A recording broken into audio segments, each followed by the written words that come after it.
Hi hello friends, welcome back to my channel. Friends, ನೀವು ನೋಡ್ತಾ ಇದ್ದೀರಾ Kavitha's Kannada recipe channel. Friends, ಬದನೆಕಾಯಿಂದ ನಾವು ಹಲವಾರು ವೆರೈಟೀಸ್ ರೆಸಿಪಿಗಳನ್ನು ಮಾಡ್ತೀವಿ. ಬಟ್ ಅದರಲ್ಲಿ ಈ ರೀತಿ ಒಂದು ಹೆಣ್ಣುಗಾಯಿ ಬದನೆಕಾಯಿ ಅಂದ್ರೆ ಎಲ್ರಿಗೂ ಫೇವ್ರೇಟ್ ಅಲ್ವಾ. ಸೊ ಇವತ್ತಿನ ವಿಡಿಯೋದಲ್ಲಿ ಹಸಿಮೆಣಸಿನಕಾಯಿ ಹಾಗೆಯೇ ಒಂದು ಹೊಸ ಮಸಾಲನ ರುಬ್ಬಿ ಹಾಕಿ ಈ ರೀತಿ ಒಂದ್ಸರಿ ನೀವು ಈ ಹೆಣ್ಣುಗಾಯಿ ಬದನೆಕಾಯಿನ ಟ್ರೈ ಮಾಡಿ ನೋಡಿ, ತುಂಬಾ ಟೇಸ್ಟಿಯಾಗಿರುತ್ತೆ.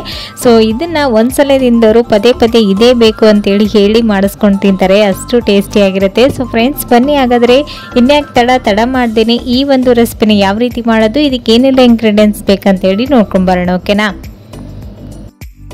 ಇಲ್ಲಿ ನಾನು ಒಂದು 4 ಬದನೆಕಾಯಿ ಹಾಗೆಯೇ ಒಂದೆರಡು ದಪ್ಪ ಮೆಣಸಿನಕಾಯಿನ ತೊಗೊಂಡಿದ್ದೀನಿ. ಇದನ್ನು ಸೆಂಟ್ರಲ್ಲಿ ಕಟ್ ಮಾಡಿಬಿಟ್ಟು ನೀರಲ್ಲಿ ಹಾಕಿ ನೀಟಾಗಿ ವಾಶ್ ಮಾಡಿ, ನಂತರ ಇದರಲ್ಲಿ ಫ್ರೈ ಮಾಡೋದಕ್ಕೆ ಎಷ್ಟು ಬೇಕೋ ಅಷ್ಟು ಒಂದು ಪ್ಯಾನಲ್ಲಿ ಎಣ್ಣೆನ ಬಿಸಿ ಮಾಡೋದಕ್ಕಿಟ್ಟು, ನಂತರ ಇದರಲ್ಲಿ ಕಂಪ್ಲೀಟಾಗಿ ನೀರನ್ನೆಲ್ಲ ತೆಗೆದು ಒರೆಸಿದ ನಂತರ ಇದನ್ನು ನೀವು ಎಣ್ಣೆಯಲ್ಲೇ ನೀಟಾಗಿ ಫ್ರೈ ಮಾಡ್ಕೊಳ್ಬೇಕಾಗತ್ತೆ. ಸೊ ಇಲ್ಲಿ ನೋಡ್ತಾ ಇರ್ಬೋದು, ಬದನೆಕಾಯಿ ಆಗಿರ್ಬೋದು ಅಥವಾ ಈ ರೀತಿ ದಪ್ಪ ಮೆಣಸಿನಕಾಯಿ ನೀಟಾಗಿ ಎಲ್ಲನೂ ಫ್ರೈ ಆಗಿರಬೇಕು.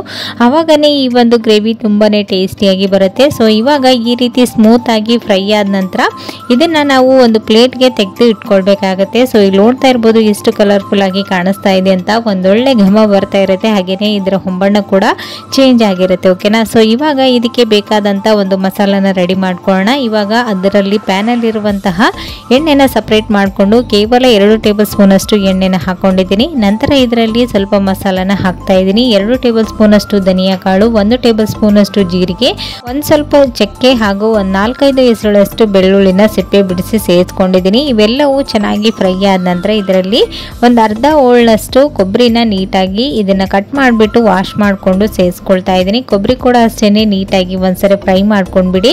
ಈ ರೀತಿ ಹಸಿ ವಾಸನೆ ಹೋಗೋವರೆಗೂ ಫ್ರೈ ಮಾಡ್ಕೊಂಡ ನಂತರ ಇದರಲ್ಲಿ ನಿಮಗೆ ಖಾರಕ್ಕೆ ಎಷ್ಟು ಬೇಕಷ್ಟು ನೋಡಿಕೊಂಡು ಹಸಿಮೆಣಸಿನಕಾಯಿನ ಕೂಡ ಸೇರಿಸ್ಕೊಳ್ಬೇಕಾಗತ್ತೆ.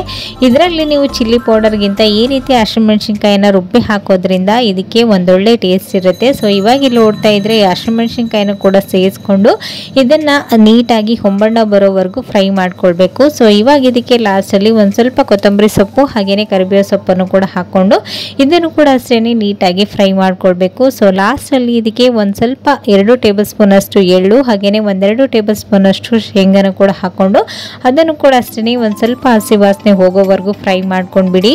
ಸೊ ಎಳ್ಳನ್ನು ನೀವು ಮೊದಲೇ ಸೇರಿಸ್ಕೊಂಡ್ರೆ ಅದು ಸೀದೋಗಿ ಕಹಿ ಅಂತ ಅನಿಸ್ಬೋದು. ಸೊ ಹಾಗಾಗಿ ನೀವು ಲಾಸ್ಟಲ್ಲಿ ಸೇರಿಸ್ಕೊಳ್ಳೋದು ಬೆಸ್ಟು. ಸೊ ಇವಾಗ ಇಲ್ಲಿ ನೋಡ್ತಾ ಇದ್ರೆ ಈ ಮಸಾಲೆ ಎಲ್ಲನೂ ನೀಟಾಗಿ ಐಲಲ್ಲಿ ಫ್ರೈ ಆಗಿದೆ. ಇವಾಗ ಇದನ್ನ ಸ್ವಲ್ಪ ಹೊತ್ತು ತಣ್ಣಗಾಗಲು ಬಿಡೋಣ. ಈ ಮಸಾಲೆ ಎಲ್ಲನೂ ಒಂದು ಸ್ವಲ್ಪ ತಣ್ಣಗಾದ ನಂತರ ಇದನ್ನ ಒಂದು ಮಿಕ್ಸಿ ಜಾರ್ಗೆ ಸೇರಿಸ್ಕೊಂಡು ಒಂದು ಸ್ವಲ್ಪನೇ ನೀರನ್ನ ಸೇರಿಸಿ ಈ ರೀತಿಯಾಗಿ ಇದನ್ನ ಗ್ರೈಂಡ್ ಮಾಡ್ಕೊಂಡು ತಗೊಳ್ಳಿ. ಸೊ ಇವಾಗ ಇಲ್ಲಿ ನೋಡ್ತಾ ಇದ್ರೆ ಈ ರೀತಿ ಗಟ್ಟಿ ಅದಕ್ಕೇನೆ ಇರಬೇಕಿದು. ಸೊ ಇವಾಗ ಇದಕ್ಕೆ ಬೇಕಾದಂತ ಮಸಾಲ ರೆಡಿ ಆಗಿದೆ. ಇವಾಗ ಬದನೆಕಾಯಿನ ಯಾವ ರೀತಿ ರೆಡಿ ಮಾಡ್ಕೊಳ್ಳೋದು ಅಂತೇಳಿ ತೋರಿಸ್ತಾ ಇದ್ದೀನಿ. ನೋಡ್ತಾ ಇದ್ರೆ ಇವಾಗ ಅದೇ ಪ್ಯಾನಲ್ಲಿ ಒಂದು 5-6 ಟೇಬಲ್ ಸ್ಪೂನ್ ಅಷ್ಟು ಎಣ್ಣೆನ ಹಾಕೊಂಡಿದ್ದೀನಿ.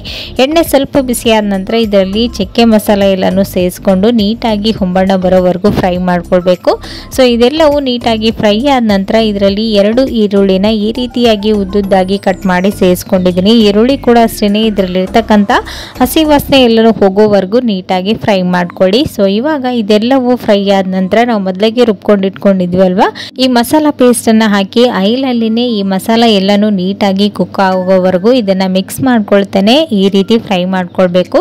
ಸೊ ಇವಾಗ ಇಲ್ಲಿ ನೋಡ್ತಾ ಇದ್ರೆ ಇದೆಲ್ಲವೂ ನೀಟಾಗಿ ಆಯಿಲನ್ನು ಅಬ್ಸರ್ವ್ ಮಾಡಿ ಮತ್ತೆ ಇದು ಆಯಿಲನ್ನು ರಿಲೀಸ್ ಮಾಡಬೇಕು, ಅಲ್ಲಿವರೆಗೂ ಈ ಮಸಾಲನ ನೀಟಾಗಿ ಹುರ್ಕೊಳ್ಬೇಕಾಗತ್ತೆ. ಇವಾಗ ಇದಕ್ಕೆ ಒಂದು ಸ್ವಲ್ಪ ಕಲರ್ಗೋಸ್ಕರ ನಾನಿಲ್ಲಿ 1 ಟೇಬಲ್ ಸ್ಪೂನ್ ಅಷ್ಟು ಕಾಶ್ಮೀರಿ ಚಿಲ್ಲಿ ಪೌಡರ್ನ ಯೂಸ್ ಮಾಡ್ತಾ ಇದ್ದೀನಿ. ನಂತರ ಇದಕ್ಕೆ 1 ಟೇಬಲ್ ಸ್ಪೂನ್ ಅಷ್ಟು ಅರಿಶಿಣ ಹಾಗೇನೆ ರುಚಿಗೆ ತಕ್ಕಷ್ಟು ಉಪ್ಪನ್ನು ಕೂಡ ಸೇರಿಸ್ಕೊಂಡು ಈ ಮಸಾಲ ಜೊತೆಗೆ ಇದೆಲ್ಲವೂ ಹೊಂದ್ಕೊಳ್ಳುವಾಗೆ ನೀಟಾಗಿ ಈ ರೀತಿ ಫ್ರೈ ಮಾಡ್ಕೊಳ್ಬೇಕು. ಸೊ ಈ ರೀತಿ ಫ್ರೈ ಮಾಡ್ಕೊಳ್ಳುವಾಗ ತಳ ಹಿಡಿಯೋ ಚಾನ್ಸಸ್ ಇರುತ್ತೆ. ಸೊ ಹಾಗಾಗಿ ನೀವು ಇದನ್ನ ಮಿಕ್ಸ್ ಮಾಡ್ಕೊಳ್ತಾನೆ ಇರಿ. ಸೊ ಇವಾಗ ಇಲ್ಲಿ ನೋಡ್ತಾ ಇದ್ರೆ ಈ ರೀತಿ ಇದು ಚೆನ್ನಾಗಿ ಫ್ರೈ ಆಗಿ ಈ ರೀತಿ ಆಯಿಲ್ ಸಪ್ರೇಟ್ ಆದ ನಂತರ ಇದರ ನಾವು ಮೊದಲಿಗೆ ಫ್ರೈ ಮಾಡಿಟ್ಕೊಂಡಿದ್ವಲ್ವಾ ಬದನೆಕಾಯಿ ಹಾಗೂ ದಪ್ಪ ಮೆಣಸಿನಕಾಯಿ ಇವೆಲ್ಲವನ್ನು ಹಾಕಿ ನೀಟಾಗಿ ಒಂದ್ಸರಿ ಈ ರೀತಿ ಮಿಕ್ಸ್ ಮಾಡ್ಕೊಳ್ಬೇಕು. ಈ ಗ್ರೇವಿ ಎಲ್ಲನೂ ಈ ಬದನೆಕಾಯಿ ಹಾಗೆ ದಪ್ಪ ಮೆಣಸಿನಕಾಯಿ ಒಳಗಡೆ ನೀಟಾಗಿ ಕೋಟಿಂಗ್ ಆಗೋ ತರ ಒಂದ್ಸಲ ಇದನ್ನ ಈ ರೀತಿಯಾಗಿ ಮಿಕ್ಸ್ ಮಾಡ್ಕೊಂಡು ತಗೊಳ್ಳಿ. ಇವಾಗ ಇಲ್ಲಿ ನೋಡ್ತಾ ಇರ್ಬೋದು ಮಸಾಲ ಎಲ್ಲಾನು ನೀಟಾಗಿ ಬದನೆಕಾಯಿ ಹಾಗೇನೆ ಈ ದಪ್ಪ ಮೆಣಸಿನಕಾಯಿ ಒಳಗಡೆ ಸೇರ್ಕೊಂಡಿದೆ.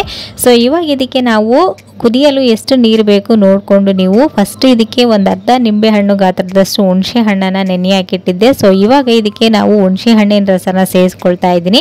ನಂತರ ನೀವು ಬದನೆಕಾಯಿ ಎಷ್ಟು ಫ್ರೈ ಆಗೋದಕ್ಕೆ ನೀರು ಬೇಕು ನೋಡಿಕೊಂಡು ನೀವು ನೀರನ್ನು ಸೇರಿಸ್ಕೊಳ್ಳಿ, ಓಕೆನಾ. ಸೊ ಇಲ್ಲಿ ನೋಡ್ತಾ ಇದ್ರೆ ಈ ರೀತಿ ಗ್ರೇವಿ ತುಂಬ ನೀಟಾಗಿ ಥಿಕ್ನೆಸ್ ಬರೋವರೆಗೂ ಈ ರೀತಿ ಆಯಿಲ್ ಸಪ್ರೇಟ್ ಆಗೋವರೆಗೂ ಈ ಬದನೆಕಾಯಿನ ಫ್ರೈ ಮಾಡ್ಕೊಳ್ಬೇಕಾಗತ್ತೆ. ಸೊ ಈ ಬದನೆಕಾಯಿ ಮೊದಲಿಗೆ ನಾವು ಫ್ರೈ ಮಾಡ್ಕೊಂಡಿರೋದ್ರಿಂದ ಅಷ್ಟು ನೀರನ್ನು ಹಿಡಿಯೋದಿಲ್ಲ. ಸೊ ಜಸ್ಟ್ ನೀವು 10 to 15 ಮಿನಿಟ್ಸಲ್ಲಿ ಈ ರೀತಿಯಾದಂತಹ ಉತ್ತರ ಕರ್ನಾಟಕ ಸ್ಪೆಷಲ್ ಹೆಣ್ಗಾಯಿ ಬದನೆಕಾಯಿನ ನೀವು ರೆಡಿ ಮಾಡ್ಬೋದು. ಸೊ ನಾನು ಇದನ್ನು ಇವತ್ತು ಸಜ್ಜೆ ರೊಟ್ಟಿ ಜೊತೆಗೆ ಇದನ್ನು ಸೈಡ್ ಡಿಶ್ ಆಗಿ ಸರ್ವ್ ಮಾಡ್ತಾ ಇದ್ದೀನಿ.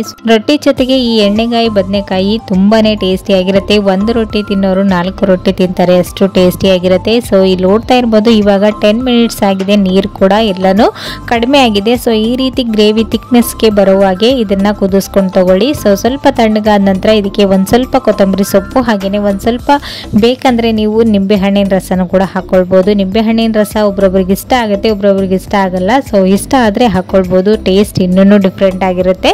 ಸೊ ಇಲ್ಲಿ ನೋಡ್ತಾ ಇರ್ಬೋದು ಎಷ್ಟು ನೀಟಾಗಿ ಕಲರ್ಫುಲ್ ಆಗಿ ಕಾಣಿಸ್ತಾ ಇದೆ ಅಲ್ವಾ. ಟೇಸ್ಟ್ ವೈಸ್ ಕೂಡ ಅಷ್ಟೇ ತುಂಬ ರುಚಿಯಾಗಿ ಬಂದಿತ್ತು. ಇದನ್ನ ರೈಸ್, ಚಪಾತಿ ಹಾಗೂ ರೊಟ್ಟಿ ಜೊತೆಗೆ ಅಲ್ದೇನೆ ಜಸ್ಟ್ ನೀವು ಗೀ ರೈಸ್ ಮತ್ತು ಜೀರಾ ರೈಸ್ನ ಮಾಡಿಕೊಂಡು ಈ ರೀತಿ ಒಂದು ಎಣ್ಣೆಗಾಯಿ ಬದನೆಕಾಯಿನ ಸೈಡ್ ಡಿಶ್ ಆಗಿ ಸರ್ವ್ ಮಾಡ್ಬೋದು. ಸೊ ಒಂದ್ಸಲ ಟ್ರೈ ಮಾಡಿ ನೋಡಿ ಹೇಗೆ ಬಂತು ಅಂತೇಳಿ ನನಗೆ ಕಮೆಂಟಲ್ಲಿ ತಿಳಿಸಿ, ಓಕೆನಾ. ಮತ್ತು ನಾಳೆ ಹೊಸ ರೆಸಿಪಿಯೊಂದಿಗೆ ಸಿಗ್ತೀನಿ. ಅಲ್ಲಿವರೆಗೂ ಟೇಕ್ ಕೇರ್, ಬಾಯ್.